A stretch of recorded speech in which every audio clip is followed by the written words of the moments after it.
Jacob, it's Steph Curry's 34th birthday today. Would you give up your left nut to be as talented as him?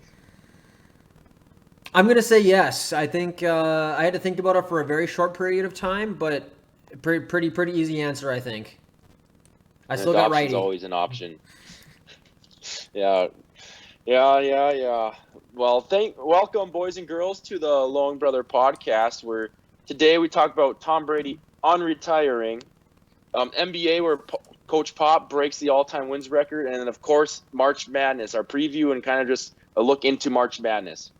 But to start today's show, we start with Tom Brady unretiring. After 40 days of retirement, this man has the audacity to come out and say he's coming back into the league. He came out with this tweets or post saying that he just can't imagine, he's not ready to watch the game from the stands, and he's coming back for a season with Tampa Bay. I don't think anyone's really surprised about this, Jacob. The only thing I'm concerned about is some dude yesterday bought his last touchdown ball for $500,000. That guy's got to be just absolutely depressed right now. Oh man, I mean he's got to be down bad, sad boy hour, just in the doghouse with his wife for sure. Spending $500,000 on Tom Brady's last touchdown ball. That's got to hurt, man. Yeah, I mean, I can't. And the thing is, it wasn't like he bought it like a month ago. It was literally yesterday or like 2 days ago, and then Tom Brady unretires yesterday. Like, imagine him buying that ball and be like, "Oh my gosh, I have his last touchdown ball," and then just for him to be like, oh, "I'm coming out of retirement. I'm gonna throw a lot more touchdowns." Just nuts. I feel bad for that guy. Yeah, that is absolutely brutal. I can't imagine doing that. I told you yesterday. This doesn't surprise me in the slightest. I can't say I thought he was going to unretire, but I said it doesn't surprise me at all, the fact that he decided to unhang up the cleats and come back for one more season. I mean, you're seeing all these jokes. It's like Tom Brady is looking at the quarterback situation in NFC and decided, yeah, I can run it back. It's like, yeah. I think he sees the NFC might be getting a little weak this year, and maybe he's going to give it one more rip. Yeah, I'm not surprised either. I thought at some point he'd maybe unretire, but I thought it'd be after a year of watching it, like after a year of broadcasting, like watching it. I thought maybe he'd be like, okay, I got to get back into this, but I didn't think it was going to be this early. But I guess a quick question, Jacob. With Tom Brady being back, do you think he has a good chance to run it back for another Super Bowl this year, or do you think it's kind of a long shot? Absolutely. I mean, as long as they can get the pieces back on that team, I don't see why they couldn't. As long as Tom Brady stays in form and they can keep most of the pieces around, that roster's still good. I'm just trying to think of who can beat them. I mean, the Rams, clearly, the Packers. Those are kind of the main ones. I mean, the NFC last year was really top-heavy. And then, it all kind of fell apart in the back end of the season when the Rams and the 49ers kind of ran the gauntlet in the playoffs. But I don't see any reason why he can't win another one. Yeah, no, you definitely can for sure. I don't know if I foresee it. If I had to bet on it, I would say he's not. But once it, like, clearly not betting against Tom Brady, and if they went back and they won another Super Bowl next year, I would not be surprised in the slightest. But I don't know. Maybe we'll get 2 more years. Maybe Tom Brady. I guess we'll see. I mean, it was a big deal when he retired. I feel like I haven't listened to any sports shows since he's retired. I'm sure everyone's just. I would be curious to what everyone else is saying about this. Yeah, I mean, I think the general consensus for his competitors is, oh God, please no, God, no, and all the Tampa Bay fans are, they called out sick today because they were getting too drunk yesterday. Oh yeah, for sure, no doubt about that. Yeah, I'm sure a lot of the competitors, especially in the NFC, weren't too excited to see Tom Brady was coming back. Yeah, no matter how old he gets, he's never going to be a fun guy to run into in the playoffs. Oh, that's for sure. Until he shows that he stinks in the playoffs, which, I mean, like we said when he retired the first time, he might be the first player in any sport ever to retire at 44, and the unanimous consensus is that he left a couple good years on the table. Yeah, no, he definitely did, and I think if he plays it just as well as he did last year, I mean, Buccaneers have a chance. Hopefully, they maybe get some more people around. I know they're definitely talented already, but kind of just fit some pieces together from last year that they're missing, and I think they can run it back. I agree. But moving on from Tom Brady, From one I feel like goat we to talked, another. one goat to another. NBA Coach Popovich from your Spurs, San Antonio Spurs, breaks the all-time wins record. Jacob, I mean, you just say something about this. The only thing about to say is Coach Pop, easily probably the best coach in the NBA history. Look at the teams he's had, all the success he's had with the Spurs. It's about all to say. Congrats to Coach Pop. I'll let you take over as the Spurs fan you are, Jacob. You can talk about Coach Pop and him taking the all-time win record. I couldn't let the GOAT surpass the all-time wins record and not at least mention it on the podcast. It was kind of the highlight of my sports world for the last few months, was waiting for Popovich to finally break the record. He finally did. He tied it against the ever so stinky Lakers because they still can't figure it out. By the way, Russell Westbrook is shooting under 10% from three since the All-Star break, but that's a discussion for another day. But yeah, I mean, like I said, Pop is arguably one of the best coaches ever. It's like him, Pat Riley. Oh man, who else Phil is Jackson. there? Phil Jackson, the North Dakota native, UND grad, by the way. So in your face, NDSU. Yeah, I mean, Pop is. He's managed to win over all these years consistently. Granted, he had Duncan all those years, but I mean, what do you do? He also brought him in. I think my favorite Coach Popovich story is he was actually the GM of the Spurs when he took over. He fired the head coach and hired himself, and the rest is history. In the most Gregg Popovich move of all time, that changed the game of basketball forever. Oh, you're not wrong there. That's such a great story, and I didn't even realize that until it was about a year ago. And I was doing one of my Wikipedia binges, and I was like, this dude hired himself. He said, "Nope, you're out. I'm coaching now." I just find that so funny. That's the baller move right there. bet on himself there. I mean, it's great. I mean, I loved watching the Spurs. I've never hated the Spurs. I always loved watching Tim Duncan and them. He had some good teams and kind of on the down. Got a couple of young guys on their team right now. I'm curious to see how much longer Pop is gonna keep coaching for here. But you brought up the Lakers. Next time we talk about the Lakers, my good old friend Weston Martell wants to come on the show because apparently he watches like every single Lakers game. So I mean, he sends me Snapchats all the time of like him like crying after like he snapped me last night when the Lakers lost by 40 to the Suns, and he's like, I'm so depressed right now. I would love nothing more than to bring Weston in to talk about how unbelievably terrible the Lakers have been this year.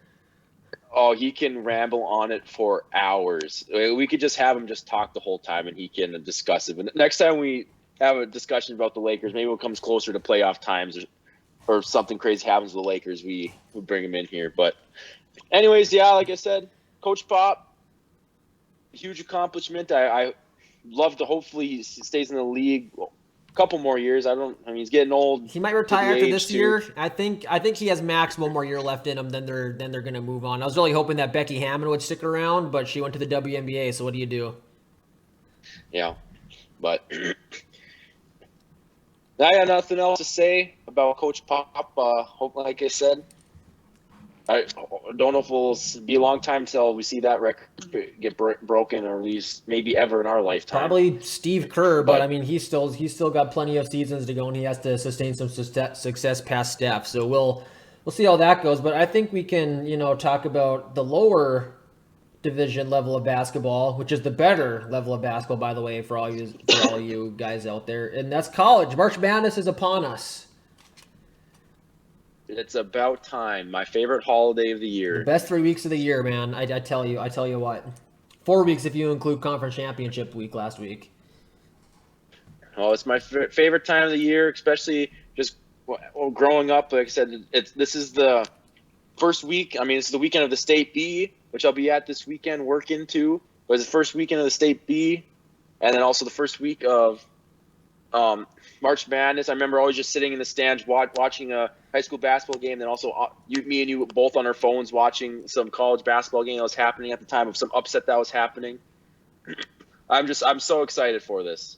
And I think it's going to be like always, a very good March Madness. I would agree. I mean, I've never witnessed a bad March Madness. It's always, I mean, honestly, if I wasn't going to be gone in North Carolina on vacation for the rest of the week, I definitely would have taken Thursday and Friday off to watch basketball.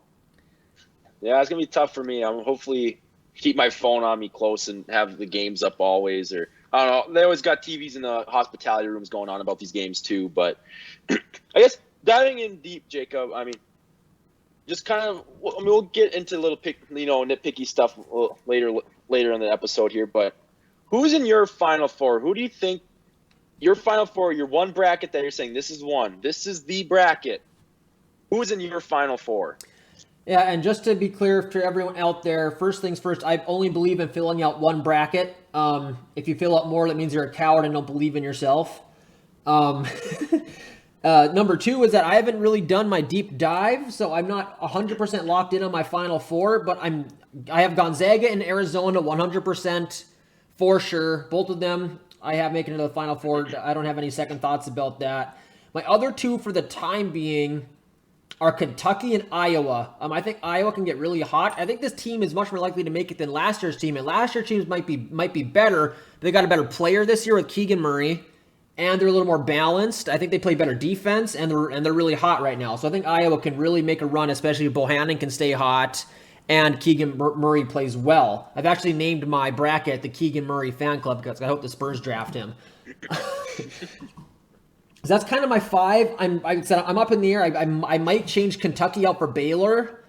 That's a major toss-up to me because Baylor's been consistently pretty good most of the year. No, they had a couple of rough stretches there, but they've been good down the stretch too. But Kentucky's played really well lately. They had a nice win against Tennessee in the SEC title game.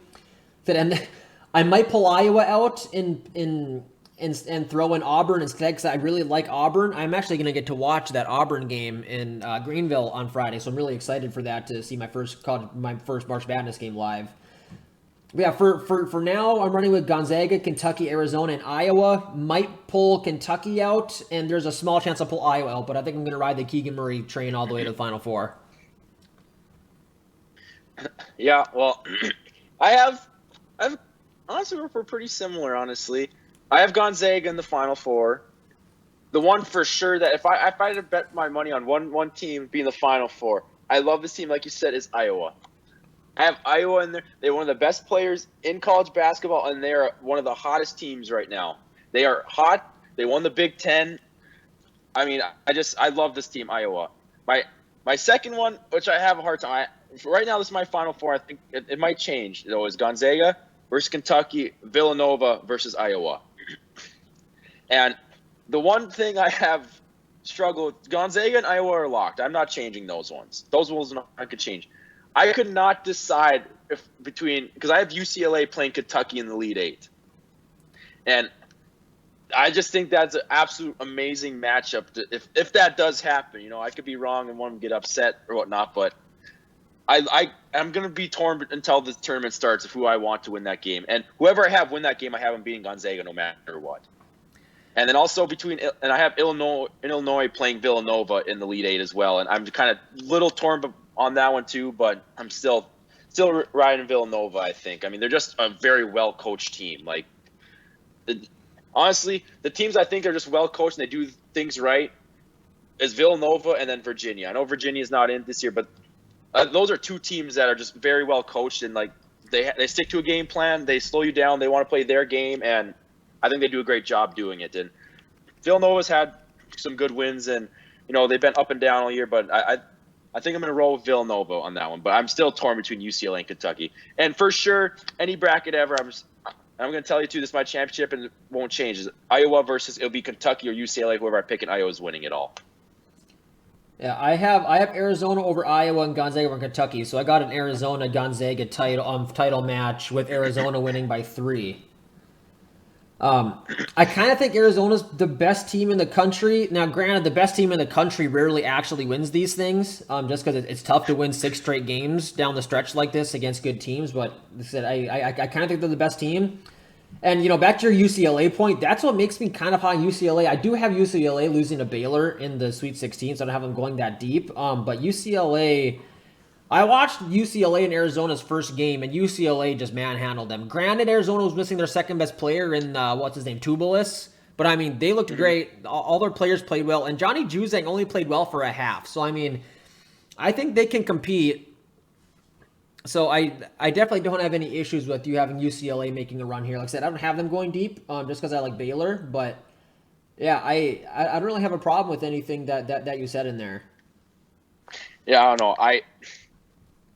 I can't because John Juzang and then they got Jamie Jaquise or whatever his name for you. So those two Jamie, are just two his last name is Yakis. Yakis. Well, there's a J in there. Jaquise. Anyways, Oh no, those two are just it's Hawkes. It's Hawkes. whatever his name is. Yeah, That like those two are dudes, but Kentucky has, if probably not the best player in college basketball right now, and I think that's what really put me over the top for picking Kentucky. I know UCLA, they made a run last year as an 11 seed, which they definitely were. I mean, they brought back. I mean, their two main guys from their tournament last year and their 4 seed this year. I don't know. I'm torn. I think whoever wins between Kentucky and UCLA, I can't. I don't know what to pick. I'm torn. But kind of besides that, with the Final Four there, Jacob. I mean, everybody loves the upsets. I'm going to start off with this: do you have, if you could lock in a first round upset, do you have one that you're confident in? if I had to lock in one upset for the first round, it would be 1,000,000% Virginia Tech over Texas because Virginia Tech was massively underseeded. I mean, I'm gonna get all nerdy and talk about advanced metrics here, but I mean, they're number 19 in BPI. I mean, they're up there. They're 27 in the net ratings, and what are they at in Ken Palm? They're 23 in Ken Palm. They got an 11 seed. Like, it doesn't make any sense. Like, I'm not saying they should have been a higher seed, but I mean, Virginia Tech easily should have been a 5 or a 6 seed, and they just got shafted. So I'm going to, like I said, I'm going to take them over Texas 100%. I even have them beating Purdue in the next round because Purdue can't play any defense, and I got them losing to Kentucky in the Sweet 16. Yeah, no, I honestly agree. If you'd have asked me first, I would have said Virginia Tech, and that's their team too. That I want to have them beat Purdue, but I don't know if I can get my head over that. I'll hit you up with a different one though. For one, I feel pretty confident in, and I don't know. Honestly, in my actual bracket, I have 5 upsets being picked. I know it's an upset, but I don't count 10 over 7 because I I don't mean either. I know it is an I don't upset. think I picked a 7 seed this year outside of Murray State. I think I picked all 10s outside of that. No, never mind. I picked mostly 10s. 11. I have a ton of 11 seed upsets this year. That's where my upsets were. But minus the 10 over 7, I don't really count that, which I know it is upset. I have South Dakota State beating Providence. I do as well. South Dakota State is one of the best. They're the best 3-point shooting team in the nation, from what I know. They also got underseeded, in my opinion. Like, they are a good team. Providence, I mean, I don't know much about Providence. Honestly, I can't say much about it. But from what I've been looking on about South Dakota State, I mean, they've won 21 straight, South Dakota State. And you know me, like I said, I'm big on who's the hot team right now. And I don't know. I just don't have big confidence problems. They're 25-5. I mean, they've lost to Villanova a couple times. I mean, they beat UConn, beat Texas Tech. I mean, they beat some good teams. They beat Wisconsin. I mean, they beat some good teams. If besides Virginia Tech, if I had to lock one, it'd be South Dakota State. And honestly, if they weren't playing Iowa the next round, I probably would pick them again. I probably would have as well. Like I said, Providence is, I think, a little. Providence is one of those teams where they've been ranked around like number 10 in the AP poll kind of all year, but they don't really have any. They haven't really performed up to that standard. Like, they don't have any big. Like, they don't really have any big wins. You know, they're number 33 in the net. And I think they're even lower than that in Ken Palm. Like I said, like, they're not good. They're 49 in Ken Palm. I kind of think they got overseen. And I think they've been overrated kind of all year. So we're kind of gonna see South Dakota, come up big here and get and get a win. Just because, like I said, I think I definitely think they got underseeded. I think they probably should get gotten. I'm not saying they were that underseeded. They probably should have gotten like an 11 or a 12. But I think they also pulled the worst 4 seeds, so I think that's okay for them. Yeah. But, well, I mean, speaking of like I said, ups down. Do you see any potential Cinderellas? Do you have Virginia Tech as your Cinderella? The South Dakota State? I mean, is there and think about Cinderellas too? I don't know. I don't necessarily. I said in the last episode, right episode, but I mean, do you have any 8 seeds, 9 seeds making it to the Elite Eight? Anything like that? Any just crazy Cinderella that you think that has a chance, or one that you have picked? I have every 1 seed making it to the Sweet 16, so no 8 or 9 seeds this year. In my Sweet 16 so far, like I said, I definitely haven't locked in my bracket, but I have Virginia Tech. I also have Loyola. Loyola, in my opinion, was also a little underseeded, and they're playing. They're going to get Villanova in the second round. I think Villanova is maybe a little vulnerable for an upset, but mostly just because I kind of think that Loyola is kind of the new Gonzaga. Remember how many bracket pools our mom won because she said never bet against Gonzaga back in the early 2000s when they were first coming up? Oh yeah. That's kind of my logic right now with Loyola. It's kind of like never bet against Loyola because they got underseeded last year. I actually had them making the Sweet 16 last year as an 8 seed because I thought that they were probably a top 20 team in the country and they should have got a 4 or 5 seed. And this year they're not as good as they were last year, but I think they probably should have gotten like a 6 or 7 this year. And I said they kind of got handed a 10. So I mean I have them going to the Sweet 16 and then losing out. I don't have any. I have all ones and threes, ones, twos, and threes making the Elite Eight except for Iowa. So I don't really have any big Cinderellas in my brackets. But I mean, I think a team like Rutgers could make a run if they get hot. I mean, they had a span earlier this year where they won 4 straight games against ranked teams. But they have to get through a playing game against Notre Dame. Like I think Murray State might be able to make a pretty deep run. They've been kind of up there all year. I mean, they're mid-major, but they've only lost 2 games this year, so I mean, they're playing well. I mean, I only had Michigan winning in the first round because I'm a Michigan guy. Yeah. Like I said, I don't see. Those are kind of my big ones. I mean, obviously, Michigan State's always going to be a threat to go deep no matter what their seed is. So, I mean, I definitely wouldn't discount Michigan State. Teams like that. Let me ask you this. In your Elite Eight, do you have all 4 1 seeds still in there? I have Iowa beating out Kansas in the Sweet 16, but other than that, I have all the 1 seeds in the Elite Eight. Oh. So I do have one losing out, and typically one will have lost out by then. Yeah, well, I went, like I said, I told you this before, but I'm pausing. In Elite Eight, I have 1 seed, and that's Gonzaga. And here's the thing, actually, Jacob. In the Sweet 16, I only have 2 1 seeds. I have Baylor losing to North Carolina in the round of 32. And I have Kansas losing to San Diego State in the round of 32. San Diego State is a great defensive team, and I don't know. I just never have confidence in Kansas. I think there's a team that could make a run, which sucks because I love Iowa, but I think San Diego State could have been a team to make a run. But going to Iowa in the Sweet 16, I don't know.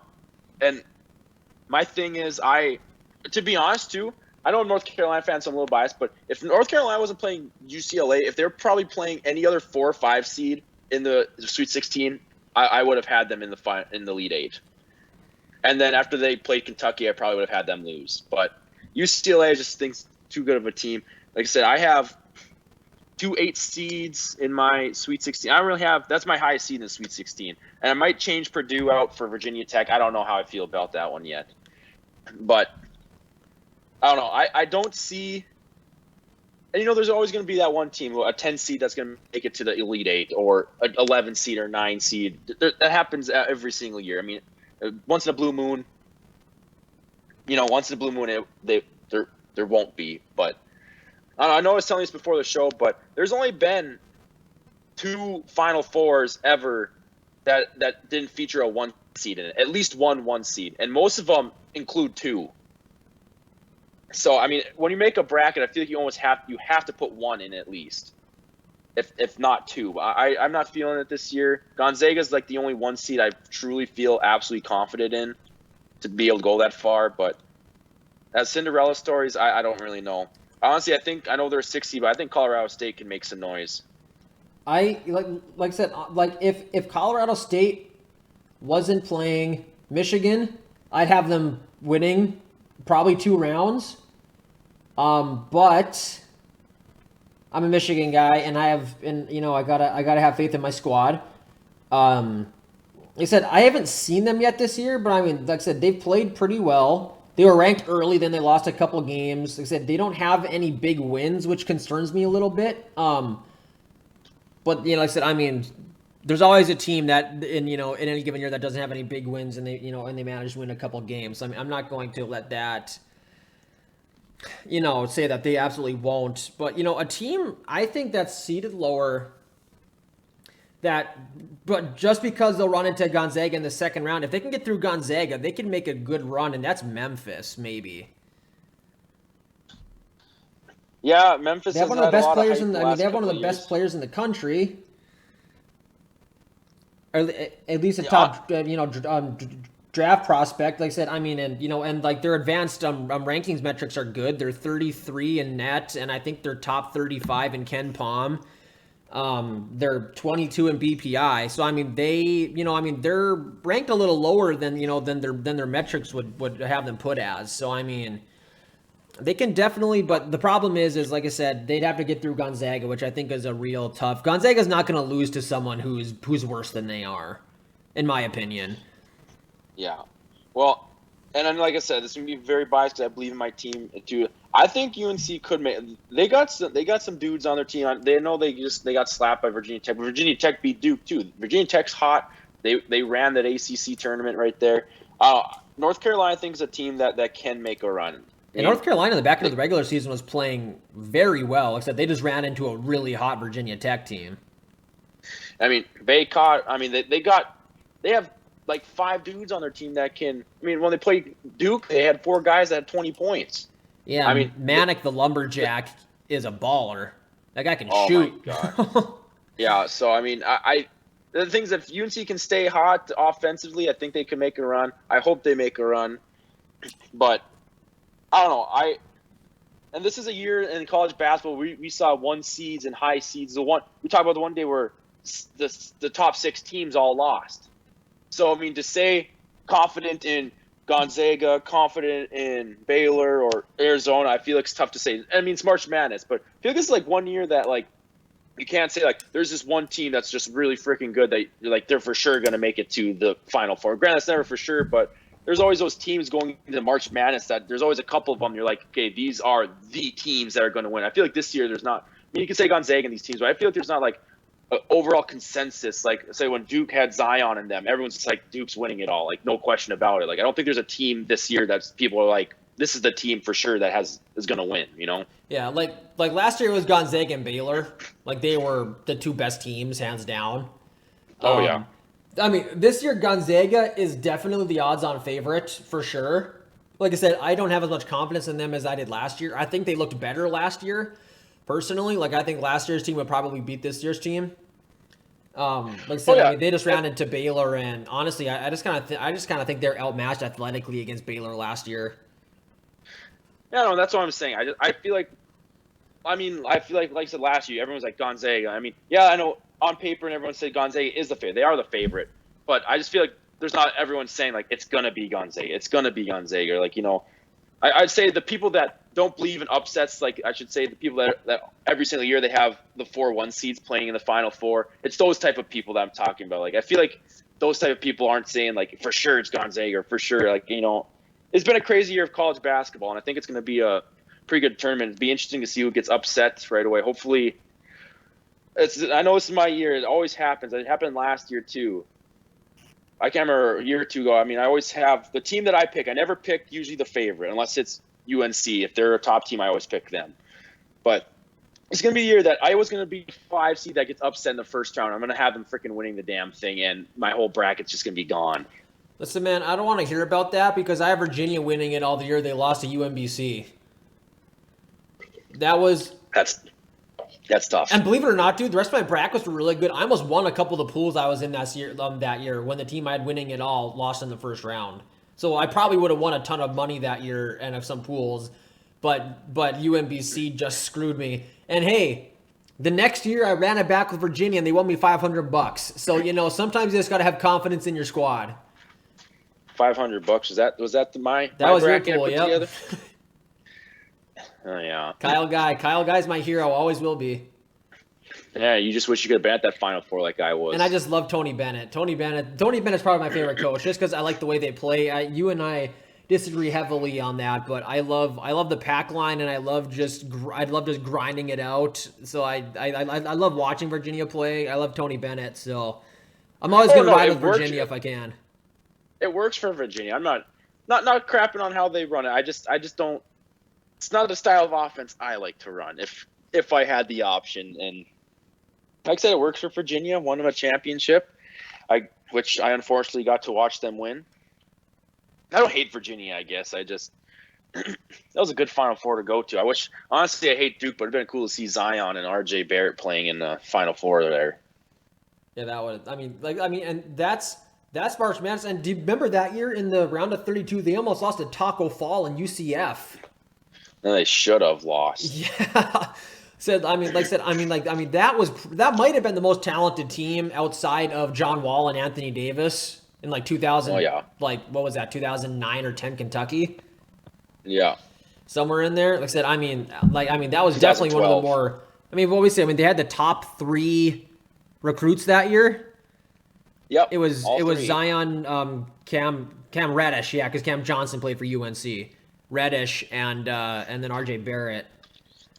Yeah, well, that's the thing. I know no one was as hyped as that class with Zion, with all his, RJ Barrett was clearly the best in that class, but well, Duke, like I said, they're running it back. They got 3 of the top 5 recruits this year. They got the number 1 and the number 2, I believe, and they have the number 4. Yeah, something like that. Banchero is tough. That guy can score however he wants. Yeah, he struggled against Syracuse. I remember when I was watching that game. He struggled to put the ball in the hoop, but I guess I don't know if you watched the game. Syracuse ran a triangle and 2 against Duke. No way. Yeah, I love it. I love it. At least in the second half when I tuned in, they were running a triangle and 2, and from what I saw, that they were running it the whole game. It was just and honestly, Boeheim. If any team should do that, it'd be Syracuse because they play zone anyway. Well, Boeheim, I didn't know this because when they lost to Duke, it's his first losing season at Syracuse, and it's 45 years of coaching. It's his first losing season ever. I saw a chart the other day, and it was charting Syracuse's success by winning percentage based on how many Boeheims are on the team. It was kind of hilarious because it was before Boeheim, they were around 500. With 1 Boeheim, they were really good. With 2 Boeheims, it goes down a little bit. Then with 3 Boeheims, they're under 500. So it's the chart of Boeheim success. Oh my gosh! So basically, when it's just 1 Boeheim, they roll. Yeah, or just 2, but adding a third one to the mix is where you have to draw the line. Yeah, you're not wrong. But. Well, I think unless you got anything else to talk about March Madness, we're going to have a lot to talk about in these next upcoming weeks as these games happen. Yeah, next week's episode is going to be wild. We were talking before, I would have liked to have filmed this on Wednesday, so I had a little more time to do some, breakdowns on my brackets. But as I said earlier, I'm flying out to North Carolina tomorrow afternoon, so I've been trying to get ready for that, so I haven't really had a ton of time to, get my stuff together here. Yeah, so we'll come back at you guys next week with probably a lot of college basketball, maybe some Joe Schmo news here and there, whatever happens throughout the week, and we'll talk to you guys next week.